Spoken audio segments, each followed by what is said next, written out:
Hey, welcome. Today, we're diving into a really fascinating idea from the world of education. It's all about Maria Montessori's unique philosophy that, believe it or not, our senses are the very foundation of how we learn and think. So let's just start with the big central question here. I want you to really think about this. What if a child senses everything they see and hear and touch? What if that was the true gateway to their intelligence? All right, to really get what the Montessori method is all about, we have to start with the why. What's the big idea behind this intense focus on the senses?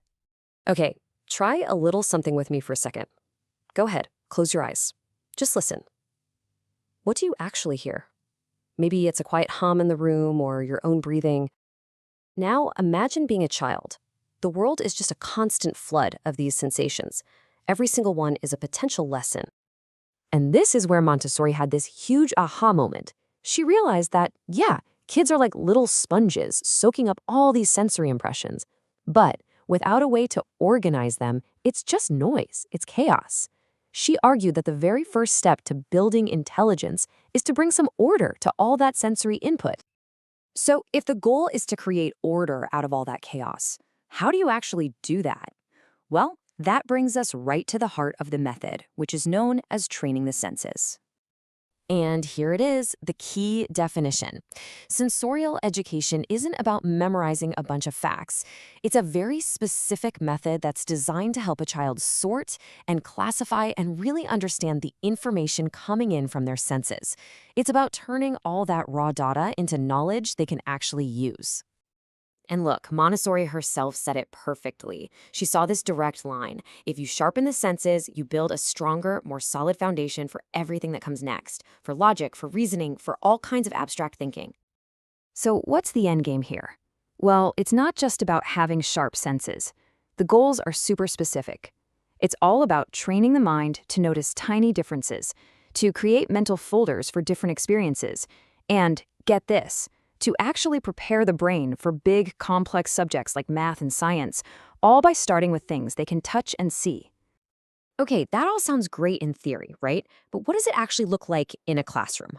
Well, it all comes down to these really ingenious materials that Montessori developed. We can call them the tools for discovery.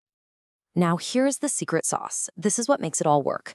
Every single piece of equipment is meticulously designed to isolate one and only one specific quality. So if a child is learning about size, all the blocks will be the exact same color, the same texture, the same material. Why? So their brain can focus 100% on that single concept of size without any other distractions. It's brilliant. And here's just a quick look at some of these amazing tools. For sight, you've got things like the famous pink tower and brown stairs. For touch, there are rough and smooth boards. You've even got sound cylinders for hearing, and then there's the mystery bag for what's called the stereoagnostic sense, which is basically a fancy way of saying the ability to recognize an object just by feeling it. Pretty cool, huh? Okay, so we've got the philosophy and we've got the tools. But what happens when you put them together? Let's look at how what appears to be simple play actually builds real, genuine intellect. This is where a lot of people get it wrong. An adult might walk into a Montessori classroom and just see kids playing with blocks or shaking some cylinders. But underneath the surface, what's really happening is so much deeper. These aren't just activities. They're powerful, focused exercises for the brain. This slide just nails that difference in perspective. Let's take the famous pink tower. To you or me, it looks like a simple stacking game, right? But here's what's really happening in that child's mind. They're building concentration, they're developing fine motor skills and coordination, and they're even laying down the subconscious foundation for math because the cubes get bigger in a way that relates to our base 10 system.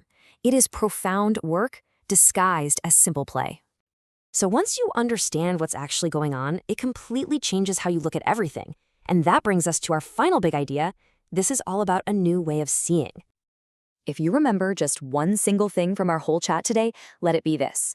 The goal of sensorial education is not to cram a kid's head full of facts. It's to sharpen the tools they'll use to learn for the rest of their lives, their own perception. Ultimately, what this does is awaken the mind. It's about giving children the ability to perceive the world around them with more detail, with more order, and with so much more understanding.